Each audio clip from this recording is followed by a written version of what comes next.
Hi மக்களே.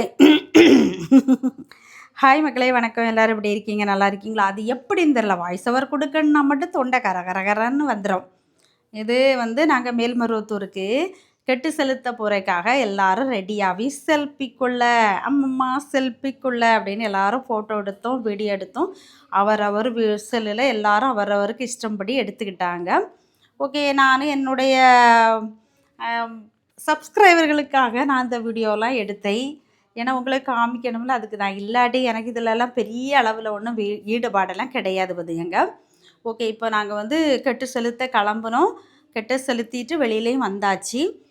உள்ளுக்கெல்லாம் நமக்கு video எடுக்க அனுமதி கிடையாது. அது பிறகுக்கு நம்ம கிளம்பி போகிற வரைக்கும் தான் நம்ம ஓகே அது இதுன்னு ஃபோட்டோ வீடியோ எடுப்போம். அங்கே கோயிலுக்குள்ளே போனோன்னா நம்ம அம்மாவை தரிசனம் பண்ணணும் அப்படிங்கிறது தான் நம்ம கவனம் முழுக்கவே இருக்கும். ஃபோட்டோ வீடியோஸ் எடுக்கணும் அப்படிங்கூடிய எண்ணம் சிந்தையில் வரவே செய்யாது. ஓகேவா? போய் சாமியெல்லாம் கும்பிட்டு நல்லபடியாக தரிசனத்தை முடிச்சுட்டு வெளியில் வந்துட்டோம். அந்த கோயில் வளாகத்துக்குள்ளேயே பயங்கர கூட்டம். எங்கள் கூடால வந்தவங்க எல்லாம் ஆளுக்கு ஒரு பக்கமாக தப்பி போயிட்டாங்க. அவங்களுக்கு கால் பண்ணி அவங்கள எங்களோடு கூட்டி சேர்க்கறதுக்கு பெரிய பாடாக போச்சு. ஏன்னா அங்கே ஃபோன் பண்ணுனா ஒருத்தங்க எடுக்க மாட்டாங்க, அவங்களுக்கு காதே கேட்காது. ஏன்னா அங்கே அவ்வளோ சவுண்டு இருக்கும். திருப்பி அப்படியே எடுத்துட்டாலும் பேசுகிறது கேட்காது. அந்த மாதிரி ப்ராப்ளம்லாம் உண்டு. அப்புறம் கத்தி தொண்டை தண்ணி கத்தி அவங்கள கூப்பிட்டு எடுத்து பேசி எல்லாரும் ஒன்று சேர்ந்து வெளியில் வரைக்கல ஒரு பாடாவிட்டு ஓகே அங்கே இருந்து கிளம்பி எங்கே போனோம் அப்படின்னாக்கி நாங்கள் ரூமுக்கு தான் வந்தோம்.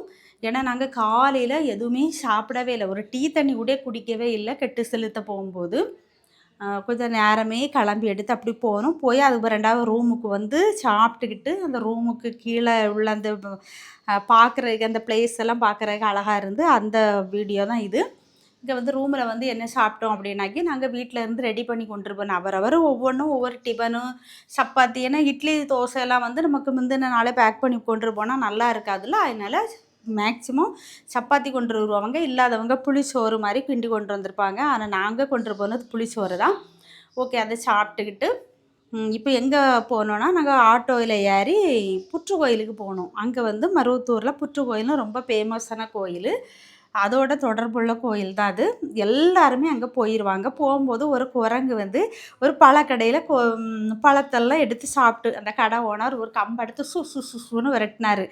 நான் பார்த்துக்கிட்டு முதல்ல கொஞ்ச நேரம் வேடிக்கை தான் பார்த்துட்டு இருந்தேன். அது போகிறது ஐயோ வீடியோ எடுக்காமல் விட்டுட்டுமேனு படப்படன்னு ஃபோனை கையில் எடுத்து வீடியோ எடுக்கும்போது பாதி சீனு முடிஞ்சிட்டு. அதாவது குரங்கு வெளியில் போனப்புறம் அதுக்கு வால் தான் எனக்கு தெரிஞ்சு அந்த மாதிரி தான் வீடியோ எடுக்க முடிஞ்சிச்சு. ஓகே, புற்று கோயிலையும் சாமி கும்பிட்டு வந்தாச்சு. இதுக்கு பிறகு என்னென்னா சாப்பிட போகணும். சாப்பிட போகிற இடத்துல பச்சை